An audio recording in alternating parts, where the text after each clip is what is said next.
உங்கள் favourite TV ஷோக்களை இனி miss பண்ண தேவையில்லை. ZEE5 இல் முற்றிலும் இலவசமாக காணுங்கள். இங்கேயும் எப்பொழுதும். வணக்கத்தா, நான் தாத்தா தர்மலிங்கம். ஏதா ரூம் எல்லாம் சௌரியமா இருந்துச்சா? எல்லாம் ஓகே தான் சார். பாத்தியாத்தா, விதி நம்மளை எப்படியெல்லாம் ஒண்ணு சேர்த்துருக்கு பாத்தியா? சார், நிஜமாவே ஆதியும் பாரதியும் ஒரே வீட்ல தான் இருக்காங்களா? என்னத்தா இப்படி கேட்டுப்புட்ட? நான் அப்படி பொய் சொல்லி உன்னை வர வச்சா எனக்கு என்ன பிரயோசனம் இருக்கு அதுல? இல்ல, அதுக்காக கேக்கல. அந்த பாரதி அன்னைக்கு எங்க அத்தை கூடயும் ஆதி கூடயும் சண்டை போட்டு போனதை வச்சு இனிமே அவங்க ரெண்டு பேரும் ஒண்ணு சேரவே மாட்டாங்கன்னு நினைச்சேன். ஆனா இப்ப எப்படி ரெண்டு பேரும் ஒரே வீட்ல ஒன்னா இருக்காங்கன்னு என்னால நம்பவே முடியல. அதா நீ சொல்றத வச்சு பார்த்தா பாரதி அவங்கிட்ட சண்டை போட்டு வந்ததும் அந்த ஆதி அவளை தேடிட்டு வந்ததும் உண்மைதான் போட்டிருக்கே. ஏன்னா இவங்க ரெண்டு பேரும் புருஷன் பொண்டாட்டின்னு தெரியாம அவங்களுக்கு மறுபடியும் கல்யாண ஏற்பாடு பண்ணிக்கிட்டு இருந்தோம் நாங்க. ஏதா அந்த கல்யாணத்துல வச்சுதான் அவங்க ரெண்டு பேரும் புருஷன் பொண்டாட்டினே தெரிஞ்சது எங்களுக்கு. என்ன சார் குழப்புறீங்க? ஆதியும் பாரதியும் புருஷன் பொண்டாட்டின்னு சொல்லிக்காம தான் இத்தனை நாள் இருந்தாங்களா? அடா ஆமாத்தா, யாரு கல்யாணத்தன்னைக்கு தாலி கட்ட போற வரைக்குமே எங்களுக்கு தெரியாது. சார், அந்த ஆதி சாதாரணமான ஆள் இல்ல சார், பயங்கர புத்திசாலி. ஒரே டைம்ல 3 ஊர்ல 3 விதமா நடக்கிற டெண்டரை நேர்லயே வராம ஃபாரின்ல இருந்தே முடிப்பான் சார். பயங்கரமான ஆளு சார் அவன். எனக்கு என்னமோ அவனும் பாரதியும் சேர்ந்துதான் ஏதோ பிளான் பண்ணிட்டு இருக்காங்களோன்னு தோணுது. இங்காரு, எனக்கு அதெல்லாம் தெரியாது. இப்போ பிரச்சனை, இப்ப அந்த ஆதியும் என் பொண்ணு கழுத்துல தாலி கட்டினானே அந்த அழகர் பையன், அவனுதான். ரொம்ப நாளாவே இந்த அழகர் பையன் மட்டும்தான் என் கண்ணுக்குள்ள விழுந்த மண்ணு மாதிரி உறுத்திக்கிட்டு இருந்தான். ஆனா இப்ப அந்த ஆதி பையன் அவன் கூட சேர்ந்துக்கிட்டு நடு முதுகுல குத்துன ஈட்டி மாதிரி குத்திக்கிட்டு இருக்கான். அத திரும்பி எடுக்கவும் முடியல, மல்லாக்கா படுத்து தட்டி விடவும் முடியல. அதா நான் நல்லா தூங்கி 10 நாள் ஆச்சுதா. சார், உங்க நிம்மதி 10-15 நாள் தான் காணும். ஆனா எனக்கு 1 வருஷத்துக்கு மேல அப்படிதான் இருக்கு. இன்னைக்கு அந்த பாரதி எனக்கும் ஆதிக்கும் நடுவுல வந்தாலும் அன்னைக்கே என் நிம்மதி போச்சு. கை நிறைய பணம் இருக்கு, ஆனா வாழ்க்கை முழுக்க கசப்பா இருக்கு. உன் நிலைமை எனக்கு புரியுதுதா. ஆனா எனக்கு ஒண்ணு மட்டும்தான் புரியல. அப்போ அந்த ஆதிக்காகத்தானே வாசுவை கொன்னு அவன் இதயத்தை எடுத்து இவனுக்கு வச்சீங்க. ஆனா இந்த ஆதி பையன் எதுக்கு உன்னையும் உங்க அப்பனையும் எதிரியாவே பாத்துக்கிட்டு இருக்கேன்? சார், அதெல்லாம் சொல்ல ஆரம்பிச்சா இன்னும் 2 நாள் உட்காந்து சொல்லிட்டு இருக்கணும். அதுக்கப்புறம் ஆதியும் பாரதியும் அடுத்த கட்டத்துக்கு போயிட்டே இருப்பாங்க. அதுக்கப்புறம் நீங்க நினைச்சதும் நடக்காது, நான் நினைச்சதும் நடக்காது. சரிதா, எது எப்படியோ எனக்கு இந்த ஆதியும் அழகர் பயலும் பிரியணும். அதுக்கு என்ன வேணாலும் சொல்லு, செஞ்சு போறேன். அது ரொம்ப ஈஸி சார்.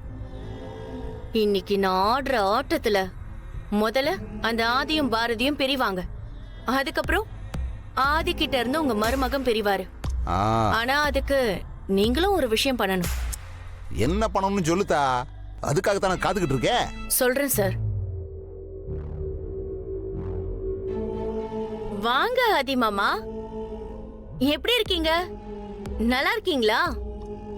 புது ஊரு, புது வாழ்க்கை, புது பொண்டாட்டி எல்லாம் எப்படி இருக்கு? நல்லா இருக்குல்ல? நீங்க என்ன பண்ற? இந்த வீட்ல உனக்கு என்ன பேச்சு? வெளியே போ. ஹலோ மிஸ்டர் உத்தமன், கொஞ்சம் பொறுமை பொறுமை. நீங்க இவ்ளோ டென்ஷன் ஆனீங்கன்னா ஹார்ட்டுக்கு நல்லதில்ல. ஓ, அது உங்க ஹார்ட் இல்லல்ல, பாரதி புருஷனை கொன்னு வச்ச ஹார்ட் இல்ல.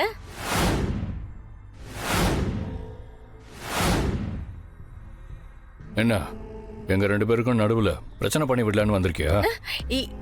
என்னது? நான் பிரச்சனை பண்ணலான்னு வந்திருக்கேனா?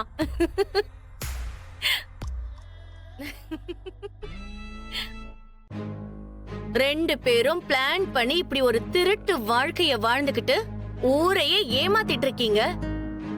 உங்களுக்குள்ள நான் எப்படி மாமா வர முடியும்? இப்போ புருஷன் திருடனா இருந்து பொண்டாட்டி நல்லவளா இருக்கணும், இல்ல புருஷன் நல்லவனா இருந்து பொண்டாட்டி திருடியா இருக்கணும். அப்படி இருந்தா 2 பேருக்கும் நடுவுல பிரச்சனை வர வாய்ப்பு இருக்கு. ஆனா இங்க புருஷனும் திருடு, பொண்டாட்டியும் திருடி. அப்படி இருக்கும்போது உங்களுக்குள்ள நான் எப்படி மாமா? பாரு, மரியாதை இங்க இருந்து வெளியே போயிடு. இல்லனா என்ன பண்ணுவீங்க மாமா? வாசுவ கொன்ன மாதிரி என்னையும் கொன்னுடுவீங்களா? இல்ல வீட்ல வந்து பிரச்சனை பண்றேன்னு போலீஸ் கம்ப்ளைண்ட் கொடுப்பீங்களா?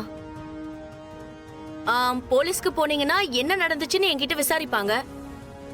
நானும் நம்ம வாழ்க்கையில நடந்த எல்லாத்தையும் சொல்ல வேண்டியதா இருக்கும்.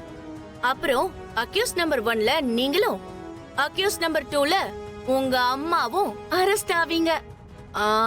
எங்க அப்பாலாம் அதுக்கப்புறம் தான். அப்புறம் இன்னும் சொல்ல போனா அக்யூஸ் நம்பர் 3 பாரதியா கூட இருக்கலாம். ஏன்னா புருஷன் ஆக்சிடென்ட்ல சாகல, கொலை பண்ணிதான் செத்தான்னு தெரிஞ்சும் ஏன் இன்னும் கம்ப்ளைண்ட் கொடுக்கலன்னு, ஏன் இவன் கூட இன்னும் வாழ்ந்துட்டு இருக்கேன்னு போலீஸ் கேட்பாங்க மாமா. அப்புறம் நீயும் இந்த கொலைக்கு உடந்தையான உன்னையும் தூக்கி உள்ள வைப்பாங்க, தெரியும்ல? ஒருவேளை பாரதி எந்த தப்பும் பண்ணலன்னு ப்ரூவ் பண்ணி கூட வெளியே வந்துடலாம். ஆனா அதுக்குள்ள நியூஸ் சோசியல் மீடியாவுக்குலாம் போய் பார்ப்பதற்கு அப்பாவி போல இருக்கும் இவர்தான் ஆசை நாயகனோடு சேர்ந்து தாலி கட்டிய கணவனை கொன்ற மனைவின்னு போட்டு நார் அடிச்சிருவாங்க.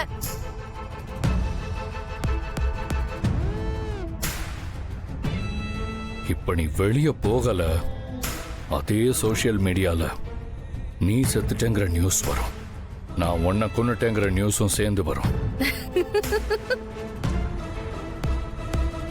மிஸ்டர் ஆதி, என்ன பாரதின்னு நினைச்சீங்களா? என்ன அவ்வளவு ஈஸியா மிரட்டுறீங்க? என்ன மாமா, நான் யாருன்னு மறந்துடுச்சா? சரி விடுங்க. இனிமே உங்க கூட சண்டை போடவோ இல்ல உங்க 2 பேரையும் பிரிக்கவோ எனக்கு ஐடியாவே இல்ல.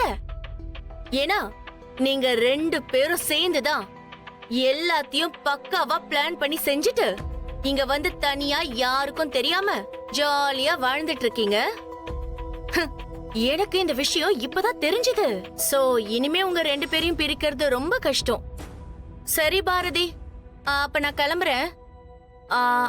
ஆதியை விட பணக்காரன் யாராவது இருந்தா நான் உனக்கு போன் பண்ணி சொல்றேன்.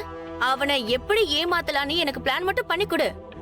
வர பணத்துல நான் உனக்கு ஷேர் கொடுத்துடுறேன். ஆதி மாமா, அப்ப நான் வரட்டுமா?